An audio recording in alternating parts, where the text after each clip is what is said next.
যাচ্ছি প্রিয় দর্শক, মানচিত্র নিয়মিত আয়োজন কথোপকথনে। আসসালামু আলাইকুম। আশা করি সবাই ভালো আছেন। হরমুজ প্রণালী খোলার চুক্তিটি প্রায় শেষের পথে, কিন্তু এটি ইরানের একটি বড় জয়। এটি বুঝতে আমাকে মাত্র 2 মিনিট সময় দিন এবং মনোযোগ দিয়ে শুনুন। আমি চুক্তির সমস্ত সূক্ষ্ম দিকগুলো বলছি। ওমান ও ইরান যৌথভাবে হরমুজ প্রণালী পরিচালনা করবে। ইরান শুরু থেকেই এই কথাটি বলে আসছে।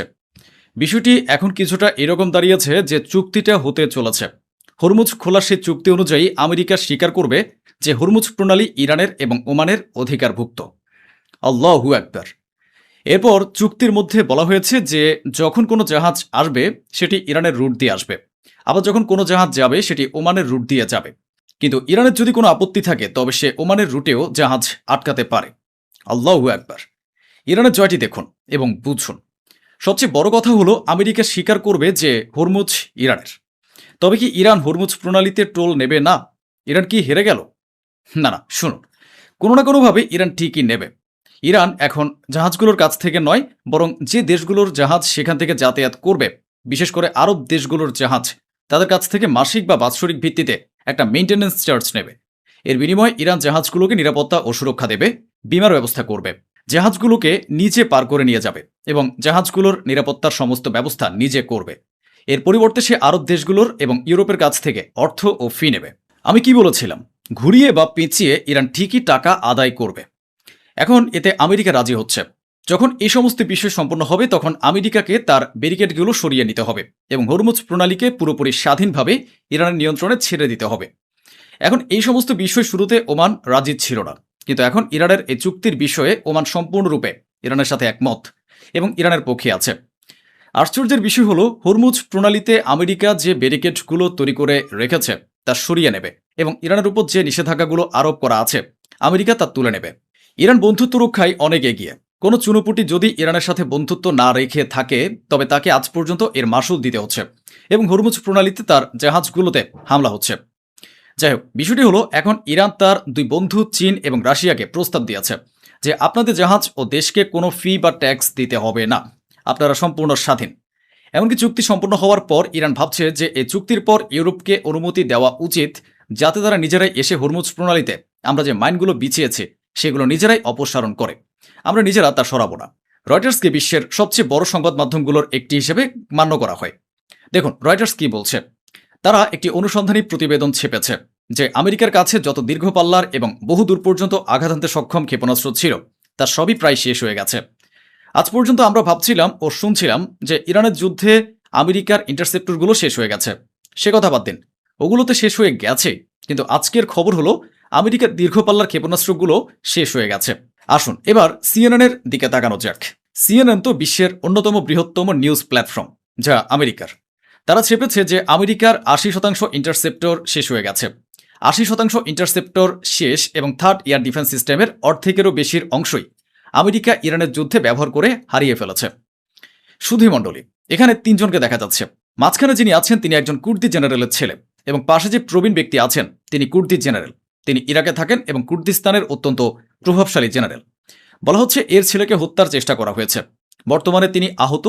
বলা হচ্ছে এর পেছনে ইরানের হাত রয়েছে। ইরানের এই বিষয়টি আমার খুব ভালো লাগে যে শেষ আঘাত বা শেষ জবাবটা ইরানই দেয়। মাত্র 2 দিন আগের ঘটনা, ইরান কোনো ঘোষণা দেয়নি, কিন্তু আমি আগেই বলেছিলাম যে কুয়েতে আমেরিকার ঘাঁটিতে বিস্ফোরণ হয়েছে। ইসরায়েল নিজে প্রকাশ করেছে যে কুয়েতের ভেতরের মার্কিন ঘাঁটিতে যে বিস্ফোরণ ঘটেছিল সে হামলাটি ইরানই চালিয়েছিল। আর আপনাদের জানিয়ে রাখি, এরপর আমেরিকার আর এতটুকু সাহস হয়নি যে ইরানের উপর পাল্টা আক্রমণ চালাবে। শুধু এবার ইসরায়েলের কথাই আসা যাক। ইসরায়েল নিজে লেবাননে হামলা চালিয়েছে, যার ফলে লেবাননের বিভিন্ন এলাকায় আগুন ধরে গেছে।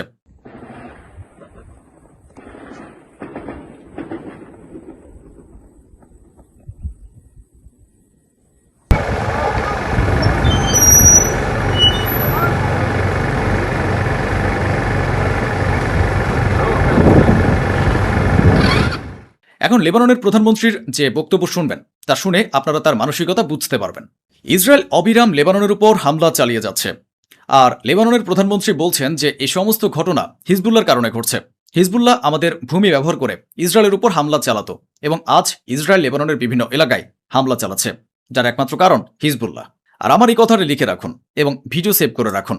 হিজবুল্লাহ যদি অস্ত্র সমর্পণ করেও দেয় হিজবুল্লাহ যদি পিছু হটেও যায় তবুও ইসরায়েল লেবানন থেকে বের হবে না। লেবাননের উপর তারা এভাবেই হামলা চালিয়ে যেতে থাকবে। সুধীমণ্ডলী, অনুগ্রহ করে গাজার এই ভিডিওটি একটু দেখুন। ধ্বংসস্তূপের নিচ থেকে 112 জনেরও বেশি ফিলিস্তিনির মরদেহ উদ্ধার করা হয়েছে, যাদের অনেকেরই পরিচয় শনাক্ত করা যায়নি। আবার কারো কারো শরীরের ছিন্ন ভিন্ন অংশ উদ্ধার করা হয়েছে।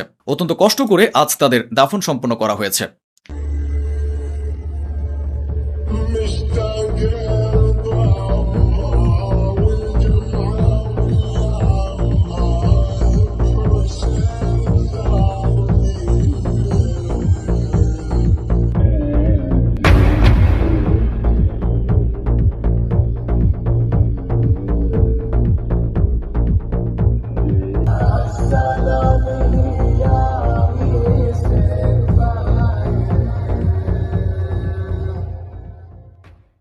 গাজার সরকারি প্রতিবেদন অনুযায়ী গাজার স্বাস্থ্য মন্ত্রণালয় জানাচ্ছে যে 9 থেকে 10 হাজার মানুষ এখনো গাজার ধ্বংসস্তূপের নিচে চাপা পড়ে আছেন। অন্যদিকে নেতানিয়াহু সাফ জানিয়ে দিয়েছেন যে হামাস সম্পূর্ণভাবে অস্ত্র সমর্পণ না করা পর্যন্ত ইসরায়েলি সেনাবাহিনী গাজা থেকে সরে যাবে না। עומד איתן על האינטרסים הביטחוניים שלנו. אנחנו לא נסוגים מהקווים הנוכחיים שלנו עד שהחמאס יפורק לגמרי מנשקו. 1. 2. אנחנו מנחים את חיילי צה"ל לעשות כל מה שצריך כדי להגן על עצמם. নেতানিয়াহুকে বাঁচানোর জন্য ডোনাল্ড ট্রাম্প আন্তর্জাতিক অপরাধ আদালতকে ভেঙে দেওয়ার বা মুছে ফেলার চেষ্টা করছেন। প্রতিবেদন অনুযায়ী আন্তর্জাতিক অপরাধ আদালতের যে সদস্য রাষ্ট্রগুলো রয়েছে, বিশেষ করে আফ্রিকান দেশগুলো, ডোনাল্ড ট্রাম্প তাদের হুমকি দিচ্ছেন যে তারা যেন এই আন্তর্জাতিক অপরাধ আদালতের সদস্যপদ ত্যাগ করে এবং এর থেকে বেরিয়ে যায়। এবার আসুন ফিলিস্তিনের পশ্চিম তীরের দৃশ্য আপনাদেরকে দেখায়। ফিলিস্তিনের পশ্চিম তীরে ইসরায়েল ফিলিস্তিনি শিশুদের স্কুল ভেঙে গুড়িয়ে দিচ্ছে। এখন পর্যন্ত পুরো ভবনটি ধ্বংস করে দেওয়া হয়েছে। এদিকে ফিলিস্তিনের শতবর্ষী প্রাচীন একটি মসজিদের কাছে গিয়ে ইহুদি উগ্রপন্থীদের একটি দল নাচানাচি করছে।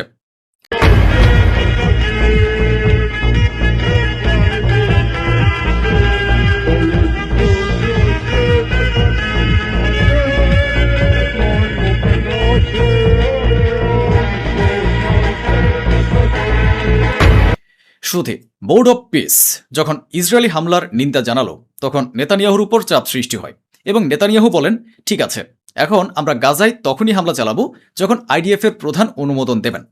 সিরিয়ার সেনাবাহিনী একটি দাবি করেছে, তারা কিছু দৃশ্য উপস্থাপন করেছে এবং বলেছে যে ইরান কর্তৃক লেবাননে পাঠানো অস্ত্রগুলো তারা জব্দ করেছে। কুর্দিদের হুমকি বিবেচনা করে ইরান এখন ইরাক সীমান্ত বরাবর তাদের ট্যাঙ্ক মোতায়েন করেছে। পরিস্থিতি আর কতখানি অবনতি হতে পারে বা ভবিষ্যতে পরিস্থিতির উন্নতি হবে কিনা তা এখনই নিশ্চিত করে কিছু বলা যাচ্ছে না, কারণ ইরান যাদের সাথে চুক্তি করছে তারা স্বভাবগতভাবেই ধূর্ত ও প্রতারক। আসসালামু আলাইকুম প্রিয় দর্শক, সবাইকে স্বাগত জানাচ্ছি তুরস্ক থেকে। আমি জাহিদুল ইসলাম। আজকের লাইভে চাঞ্চল্যকর অনেকগুলো সংবাদ আছে। নাম্বার 1, সিরিয়াতে পারমাণবিক অস্ত্র তৈরির একটি গোপন স্থাপনার খোঁজ পাওয়া গিয়েছে এবং সেটির বিষয়ে নতুন একটি গোপন চুক্তি হয়েছে। সেই চুক্তিও প্রকাশ্যে চলে এসেছে। কি আছে সেই চুক্তিতে, আমরা সেই বিষয়ে তথ্য জানাবো। 2 নাম্বার, সিরিয়ার দীর্ঘদিনের স্বৈরাচার বাশার আল আসাদ সরকারের প্রধান বাশার আল আসাদের আজকে সিরিয়ার আদালতে মৃত্যুদণ্ডের রায় হয়েছে। বাশার আল আসাদের ভাই মাহির আল আসাদের মৃত্যুদণ্ডের রায় হয়েছে বাশার সরকারের আরেকজন সামরিক কর্মকর্তার। অন্যদিকে সিরিয়ার গোলান মালভূমিকে ইসরায়েলের অংশ হিসেবে ঘোষণা দিয়েছে ল্যাটিন আমেরিকার দেশ কলম্বিয়া। মার্কিন যুক্তরাষ্ট্রের পর প্রথম কলম্বিয়া এই ঘোষণাটি দিয়েছে। একমাত্র দেশ বা এখন সহ দ্বিতীয় দেশ হিসেবে কলম্বিয়া এই ঘোষণা দিয়েছে। তবে ঘোষণার পরপর কলম্বিয়াতে প্রলয়ঙ্করী এক ভূমিকম্প দেখা গিয়েছে। 7.4 রিক্টার স্কেলের এই ভূমিকম্পে এখন পর্যন্ত কলম্বিয়ায় নিহতের সংখ্যা 132+, আহতের সংখ্যা 500 ছাড়িয়ে গিয়েছে। কলম্বিয়ার সাবেক প্রেসিডেন্ট ছিল ফিলিস্তিনের পক্ষের লোক, ইসরায়েলের বিরোধী গ্রুপের লোক। কিন্তু সাম্প্রতিক মার্কিন যুক্তরাষ্ট্রের সহযোগিতায় কলম্বিয়ায় সরকার পরিবর্তন হয়েছে। নতুন সরকার আমেরিকা এবং ইসরায়েলের পক্ষে অবস্থান নিয়েছে। প্রিয় দর্শক, আমরা আজকের গুরুত্বপূর্ণ সংবাদ জানাবো। সিরিয়ার কোথায় গোপন পারমাণবিক স্থাপনা ছিল, তার কি বর্তমান অবস্থা, সেই সংবাদে যাওয়ার আগে আপনাদেরকে জানিয়ে দিচ্ছি, আপনারা দেখছেন তুরস্ক থেকে প্রচারিত তুর্কি পিডিয়া নিউজ। আজ 11ই আগস্ট তুরস্ক, সিরিয়া, ইরান, মধ্যপ্রাচ্যের সবশেষ সংবাদে স্বাগত জানাচ্ছি। আমরা জানি না কতজন মানুষ সরাসরি আমাদের লাইভ দেখতে পারবেন, আর কাদের বাসায় বিদ্যুৎ নেই তারা পরে দেখবেন। বাংলাদেশ প্রচন্ড রকম বিদ্যুৎ সংকটে ভুগছে। এই তীব্র গরমের মধ্যে লোডশেডিং এমন পর্যায়ে গিয়েছে, কেউ কেউ বলছে যে বাংলাদেশে কারেন্ট যায় না, মাঝে মাঝে কারেন্ট আসে। বর্তমান সরকার বিদ্যুতের এই সংকট সমাধানের জন্য বিভিন্ন এলাকায় বিরোধী দলের বিরুদ্ধে নানা ধরনের রাজনৈতিক কলাকৌশল চাল তৈরি করে মানুষকে মনোযোগ অন্যদিকে সরানোর চেষ্টা করছে। কিন্তু সরকার খুবই সিনসিয়ার বিদ্যুৎ সমস্যা সমাধানের জন্য। সেজন্য বসুন্ধরা গ্রুপের হাতে বাংলাদেশের জ্বালানি খাত তুলে দেওয়ার একটা চেষ্টা চালাচ্ছে ইকবাল মাহমুদ টুকু, বিদ্যুৎ ও জ্বালানি মন্ত্রী। তিনি বলছেন, তেলের পাম্পে ভোগান্তি দেখেই আমদানির দায়িত্ব বেসরকারি খাতকে দেয়া হচ্ছে। অথচ ফেসবুকের সমালোচনা হলো, আমরা টাকার বিনিময়ে একটা কোম্পানিকে তেলের বাজার দিয়ে দিচ্ছি। কত দরদ বাংলাদেশি মানুষের জন্য ইকবাল হাসান টুকুর। টুকুর অতীত সম্পর্কে একটু বলি। টুকু হলো শেখ কামালের জানের জিগার দোস্ত ছিল, এক সময়ের আওয়ামী লীগের ছিল, আওয়ামী লীগের অত্যন্ত ঘনিষ্ঠ, ভারতের অত্যন্ত প্রিয় পাত্র টুকু। গত 17 বছরে টুকুকে একদিনও কারাগারে কাটাতে হয়নি, কোনো আন্দোলন সংগ্রামে টুকুকে দেখা যায়নি। আওয়ামী লীগের আশ্রয়ে, ভারতের কৃপায় খুবই নিরাপদে ছিল। পরে এই ইকবাল হাসান মাহমুদ টুকুকে একদিনও কারাগারে কাটাতে হয়নি। টুকু বিএনপি করলেও টুকু আগে যে আওয়ামী লীগ করতো, আওয়ামী লীগের লবিগুলো খুব ভালো করে মেনটেন করে, ভারতের লবি মেনটেন করে, এবং জ্বালানি খাতে যত মাফিয়া আছে তাদের সাথে খুবই ভালো সম্পর্ক আছে। টুকু এবার বাংলাদেশের জনগণকে পেট্রোল পাম্পের কষ্ট থেকে মুক্তি দেওয়ার জন্য প্রায় 40,000 কোটি টাকার ব্যবসা তুলে দিচ্ছে বসুন্ধরা গ্রুপের কাছে। টুকু মনে করছে যে বসুন্ধরা গ্রুপকে যদি আমদানি করার সুযোগ দেয়া হয়, তাহলে তারা তেল আমদানি করে বাংলাদেশের জনগণকে একদম কম দামে তেল দিয়ে দিবে। পাম্পে পাম্পে প্রচুর তেল থাকবে, কোনো অভাব থাকবে না। তাহলে টুকু কি বলতে চাচ্ছে বাংলাদেশ সরকারের সেই ক্যাপাসিটি নেই বিদেশ থেকে তেল আমদানি করার? যেই বাংলাদেশ পেট্রোলিয়াম কর্পোরেশন বিদেশ থেকে তেল আমদানি করে এত বছর ধরে দেশের মানুষকে জ্বালানি তেলের সার্ভিস দিচ্ছে, 45,000 কোটি টাকা মুনাফা করেছে। এই মুনাফাকে বসুন্ধরা গ্রুপের হাতে তুলে দিচ্ছে টুকু, বাংলাদেশের মানুষকে জ্বালানি সংকট থেকে বাঁচানোর জন্য। বাংলাদেশের মানুষকে কি এরকম বোধাই মনে করে এই টুকুরা? দেখার বিষয়, এর আগেও জ্বালানি মন্ত্রণালয়ের দায়িত্ব নিয়ে রাজশাহীর কানসাটে 9 জন ব্যক্তিকে গুলি করে হত্যা করা হয়েছিল। জ্বালানি খাতে ব্যাপক ব্যর্থতার অভিযোগ রয়েছে টুকুর বিরুদ্ধে। বিগত সময়েও ব্যাপক লোডশেডিং ছিল বিএনপির আমলে। আওয়ামী লীগ আমলে নানা কায়দা কানুন করে, দুর্নীতি হোক যাই হোক, বিদ্যুতের সংকট অনেকটাই সমাধান করেছিল আওয়ামী লীগ সরকার। রেন্টাল বিদ্যুতের নামে নিজের দলীয় লোকদেরকে প্রাইভেট ভাবে বিদ্যুৎ উৎপাদনের অনুমতি দিয়েছিল, অনেক কাহিনী আছে। কিন্তু বিদ্যুৎ পেয়েছিল বাংলাদেশের মানুষ, এটা অস্বীকার করার কারণ নেই। তাহলে বিএনপি ক্ষমতায় আসার সাথে সাথে কেন বিদ্যুৎ সংকট বাড়ছে? আবার বেসরকারি খাতে টুকুরা যেভাবে বিদ্যুৎ খাতকে ছেড়ে দিতে চাইছে, তাতে কি লোডশেডিং কমবে? মানুষের ভোগান্তি কমবে? তাতে কি মানুষ ন্যায্য মূল্যে বিদ্যুৎ পাবে বলে মনে করেন? কমেন্টে জানাতে পারেন। যাদের এলাকায় বিদ্যুতের সমস্যা কমেন্টে জানাবেন। প্রিয় দর্শক, আমাদের আজকের মূল নিউজ হলো, সিরিয়াতে একটি গোপন পারমাণবিক প্রকল্পের সন্ধান পাওয়া গিয়েছে। এই প্রকল্পের নাম সাইট 99। এটা পৃথিবীর টপ সিক্রেট একটি প্রকল্প, যেই প্রকল্পের কথা সিরিয়ার সরকার বা আশেপাশের সরকারগুলো খুব কম জানে। সেই প্রকল্পটি সম্পর্কে প্রথম সংবাদ আসে 2007 সালে। 2007 সালে সিরিয়াতে একটি গোপন সামরিক অপারেশন পরিচালনা করে ইসরায়েল। সেই অপারেশনটির নাম ছিল operation out of the box. Operation out of the বক্সে সিরিয়ার বিমান বাহিনীর F-15 বিমানগুলো অংশগ্রহণ করে এবং সিরিয়ার দেইর জোহর এলাকায় এই পারমাণবিক প্রকল্পে বিমান হামলা করে ইসরায়েল। আপনারা দেখছেন যে দুটি ছবি, এক পাশের ছবিটি সিরিয়ার নিউক্লিয়ার রিয়েক্টর থাকার সম্ভাবনাময় একটি ভবন, আগের ছবি। পরের ছবিটি ধ্বংসপ্রাপ্ত।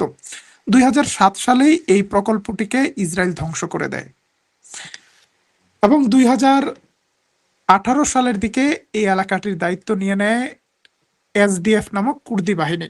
কিছুদিন আগে সিরিয়ার সরকারের হাতে সিরিয়ার সব অংশ বা এই অংশগুলো হাতে আসে, কিন্তু এই জায়গায় কোনো পারমাণবিক শক্তি ছিল বা কিছু ছিল সেই বিষয়ে খুব বেশি আলোচনায় আসে না। হঠাৎ করে একটি সংবাদ বিশ্ব মিডিয়ায় দৃষ্টি আকর্ষণ করেছে। সেখানে আহ, ইসরায়েল ভিত্তিক একটি পত্রিকা এক্সিওস নিউজ তারা একটি রিপোর্ট করেছে, মার্কিন যুক্তরাষ্ট্রের মধ্যস্থতায় আন্তর্জাতিক আণবিক সংস্থা সিরিয়ার সরকারের সাথে একটি চুক্তি করেছে এই পারমাণবিক স্থাপনাটি পরিদর্শন করার। আন্তর্জাতিক আণবিক সংস্থা আইএইএ কে ইরানও এর আগে বারবার তাদের পারমাণবিক স্থাপনাগুলো পরিদর্শনের সুযোগ দিয়েছিল, কিন্তু এই সংস্থাটির বিরুদ্ধে অভিযোগ আছে এরা ইরানের গোপন তথ্যগুলো ইসরায়েলের কাছে বা আমেরিকার কাছে বা ইরানের শত্রুদের কাছে হস্তান্তর করে, এবং ইরানের সাথে শত্রুতামূলক কাজের কারণে পশ্চিমাদের এই সংস্থাটিকে ইরান আর তাদের পারমাণবিক স্থাপনা পরিদর্শন করার অনুমতি দিচ্ছে না। তাহলে সিরিয়া কেন দিচ্ছে বা কেন দিল, কেন এই চুক্তি? প্রথমেই জানাই ইসরায়েল কিভাবে খোঁজ পেল এই পারমাণবিক স্থাপনার। সিরিয়ার বাশার আল আসাদ সরকার কোনো এক সময় পারমাণবিক শক্তি অর্জনের চেষ্টা করেছে নিজের ক্ষমতাকে ধরে রাখার জন্য। সেজন্য সিরিয়ার বাশার আল আসাদ যোগাযোগ করেছে উত্তর কোরিয়ার সাথে। ইসরায়েলি গোয়েন্দা সংস্থা সিরিয়ার কর্মকর্তাদের টেলিফোন ট্রেস করতে যেয়ে একটা টেলিফোনের সিগন্যাল পেয়েছে সিরিয়ার দেইর জোর শহরে মরুভূমির ভেতরে কোনো একটা জায়গা থেকে কথা হচ্ছে কোথায়? উত্তর কোরিয়ায়। তারা এটা নিয়ে তদন্ত করে এবং তারা রহস্যজনক কিছু স্থাপনা পায় মরুভূমির ভেতরে,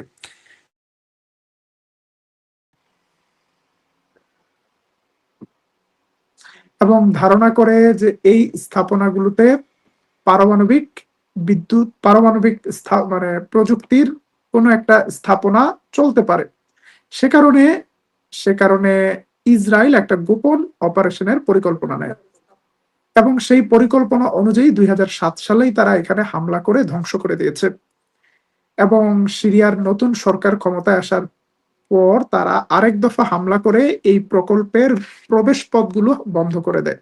কিন্তু তারপরও ইসরায়েল নিশ্চিত হতে পারছে না যে এই জায়গার পরমাণু গুলো সবগুলো ধ্বংস হয়েছে কিনা। ইসরায়েল নতুন করে সিরিয়াকে হুমকি দিয়েছে যে তারা এই পারমাণবিক স্থাপনায় আবারও হামলা করবে, এবং ইসরায়েলি হামলা ঠেকানোর জন্য সিরিয়ার সরকার আন্তর্জাতিক আণবিক সংস্থাকে এই জায়গাটি পরিদর্শনের অনুমতি দিয়েছে যে তোমরা আসো, দেখো কি হচ্ছে। তবে ইসরায়েল কেন এখানে হামলা করার ঘোষণা দিল? কারণ ইসরায়েল দেখছে বেশ কিছু রহস্যজনক ট্রাক, পিক আপ এই জায়গায় আসা যাওয়া করছে। ইসরায়েল ধারণা করছে যে সিরিয়ার সরকার কিংবা তুরস্ক এখান থেকে পারমাণবিক বিভিন্ন পার্টিকেল গুলো সরিয়ে নিতে পারে। এটা হতে পারে যে সিরিয়ার সরকার ক্ষমতায় আসার পরই এখান থেকে পারমাণবিক পার্টিকেল গুলো সরিয়ে ফেলার কাজ করছে, দীর্ঘদিন ধরেই কাজ করছে। এটা হতে পারে, আমাদের কাছে নিশ্চিত তথ্য নেই যে সিরিয়া কিংবা তুরস্ক একসাথে এখান থেকে গুরুত্বপূর্ণ পারমাণবিক পার্টিকেল গুলো সরিয়ে ফেলেছে। এখন একটা নাটক করছে, আসো দেখো এখানে কিছু থাকলে কি আছে, আমরা নিজেরাও তো জানি না, এটা গোপন প্রকল্প। এবং এখানে যে পরমাণুগুলো আছে বলে ধারণা করা হচ্ছে সেগুলো এনরিচ ইউরেনিয়াম না, অর্থাৎ সেখান থেকে পারমাণবিক বোমা তৈরি করা সম্ভব না। তবে এখানে থাকা ইউলু কেক দিয়ে ডার্টি বোম তৈরি করা সম্ভব। What is dirty bomb? Dirty bomb হলো পরমাণুর যে ধ্বংস হওয়ার পরে যে জিনিসগুলো থাকে সেটা দিয়ে এমন একটা বোম তৈরি করা যায় যেটা অল্প মাত্রার রেডিয়েশন তৈরি করে, অর্থাৎ পারমাণবিক বোমার মতো ক্ষতি করে না, কিন্তু রেডিয়েশন ছড়িয়ে দিতে পারে। এটাকেই বাহানা করে সিরিয়াতে হামলার নতুন উসিলা খুঁজছিল ইসরায়েল। তবে ইসরায়েলকে সেই সুযোগ দেয়নি সিরিয়ার সরকার। সিরিয়ার সরকার আমেরিকার মধ্যস্থতায় আন্তর্জাতিক আণবিক সংস্থাকে বলেছে, আসুন বসুন দেখুন কি আছে, তারপরে সেটা নিয়ে আমরা আলোচনা করতে পারি কি করা যায়। এদিকে সিরিয়া ইসরায়েলের হামলা ঠেকাতে নতুন আরেকটি স্ট্র্যাটেজি নিয়েছে, রাশিয়ার সাথে নতুন চুক্তি করেছে। আমরা গত কয়েকদিন আগেই আপনাদেরকে জানিয়েছিলাম যে সিরিয়া দীর্ঘ 18 মাস আলোচনা করে রাশিয়ার সাথে চুক্তি করেছে রাশিয়ার হাতে থাকা ঘাঁটিগুলো সিরিয়ার সরকারকে হস্তান্তর করবে। 3 মাসের মধ্যে হস্তান্তর করার কথা ছিল, কিন্তু মাত্র 3 দিনের মধ্যেই সিরিয়া তার ঘাঁটিগুলো ফেরত নিয়ে এসেছে। সিরিয়ার ঘাঁটিগুলো এখন সিরিয়ার নিয়ন্ত্রণে, এবং সিরিয়া অনুমতি দিয়েছে রাশিয়ান ফাইটার জেটকে প্রশিক্ষণ দেওয়ার জন্য সিরিয়ান পাইলটদেরকে। রাশিয়ার 2টি বিমান আজকে সিরিয়ার কয়েকটি প্রদেশের উপর দিয়ে উড্ডয়ন করে।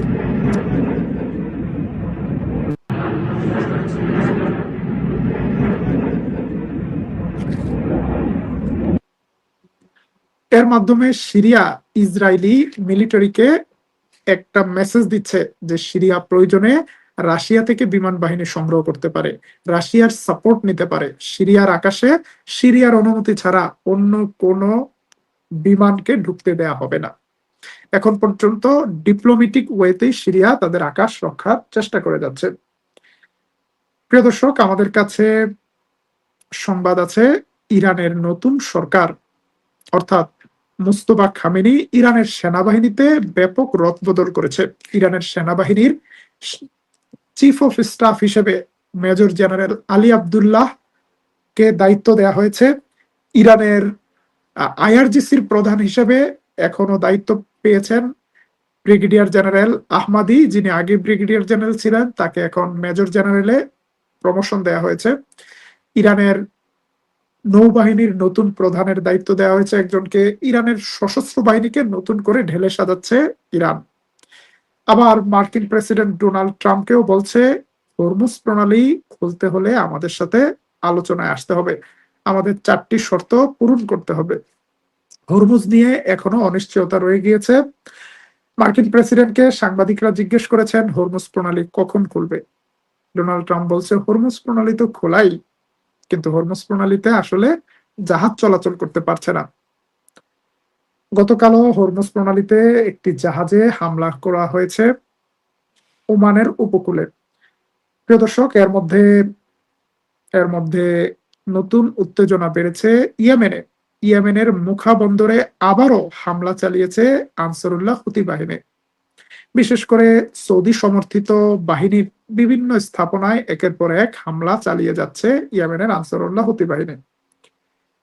আমরা লাইভের শেষ দিকে আবারও বাংলাদেশের সংবাদে ফিরে আসব। আমরা গতকালকের লাইভে আপনাদেরকে জানিয়েছিলাম বাংলাদেশে ভারতের গোয়েন্দা সংস্থা রয়ের প্রধান সফর করেছে। 2 দিন রয়ের প্রধান সেনাবাহিনীর মালিকানাধীন রেডিসন ব্লু হোটেলে জামাই আদরে ছিল, এবং এটা নিয়ে অনেক লুকোচুরি করেছে বিএনপি সরকার, বিএনপি প্রশাসন। রয়ের প্রধান বাংলাদেশে আসছে, কিন্তু আনুষ্ঠানিকভাবে সরকার থেকে কিছু জানানো হয়নি। বিভিন্ন মিডিয়ায় যখন সংবাদটি প্রচার হয়ে গিয়েছে, তখন বাংলাদেশের প্রধানমন্ত্রীর প্রেস সচিব, প্রধানমন্ত্রীর রাজনৈতিক উপদেষ্টা ডাক্তার জাহিদ আজকে এই বিষয়ে কিছুক্ষণ আগে বক্তব্য দিয়েছে। তিনি স্বীকার করেছেন রয়ের প্রধান বাংলাদেশে এসেছেন। তিনি স্বীকার করেছেন যে বাংলাদেশের গোয়েন্দা সংস্থার আমন্ত্রণে এসেছে, ডিজিএফ এর প্রধানের সাথে আলোচনা হয়েছে। শুধু তাই নয়, রয়ের প্রধানের সাথে নাকি সালাউদ্দিন সাহেবেরও আলোচনা হয়েছে। রয়ের প্রধানের সাথে প্রধানমন্ত্রীর প্রতিরক্ষা উপদেষ্টারও আলোচনা হয়েছে। সবকিছু মিলিয়ে এখন আর রয়ের প্রধানের আগমনের সংবাদটিকে আড়াল করতে পারছে না বিএনপি সরকার। এখন এটার নানা রকম ব্যাখ্যা দিচ্ছে। এখন বলছে রয়ের সাথে নাকি আলোচনা হয়েছে বাংলাদেশের পলাতক আসামিদেরকে ফেরত কিভাবে আনা যায়, এটা সেটা নিয়ে। কি নিয়ে আলোচনা হয়েছে সেটা তো আর আমরা জানি না, জানার সুযোগও নেই। তারা যেটা বলবে সেটাই শুনতে হবে। কিন্তু ভারত কিংবা যে কোনো দেশের ডিপ্লোম্যাটিক লেভেলে যোগাযোগ হতে পারে। যোগাযোগগুলো সাধারণত হয় রাষ্ট্রদূত লেভেলে, পররাষ্ট্র সচিব লেভেলে, পররাষ্ট্র মন্ত্রী লেভেলে। কিন্তু রয়ের প্রধান নজিরবিহীন ভাবে বাংলাদেশে এসেছে। এর আগে কখনো রয়ের প্রধানের এইরকম বাংলাদেশ সফরের কোনো সংবাদ আমরা আওয়ামী লীগ আমলেও শুনিনি। এবং সেটাকে নিয়ে লুকোচুরি কেন, আবার ধরা পড়ার পরে নানা রকম ব্যাখ্যা কেন, এই বিষয়গুলো নিয়ে অনেক ধরনের আলোচনা চলছে। মুখে মুখে যতই ভারত বিরোধিতা করুক, বিএনপি ভারতের পছন্দের লোকদেরকে নানা গুরুত্বপূর্ণ দায়িত্বে বসাচ্ছে। সর্বশেষ প্রেসিডেন্ট পদেও ভারতের আস্থাভাজন মির্জা ফখরুল ইসলাম আলমগীরকে বসানোর একটা প্রক্রিয়া শুরু হয়েছে। ডিজিএফ এর প্রধান হিসেবেও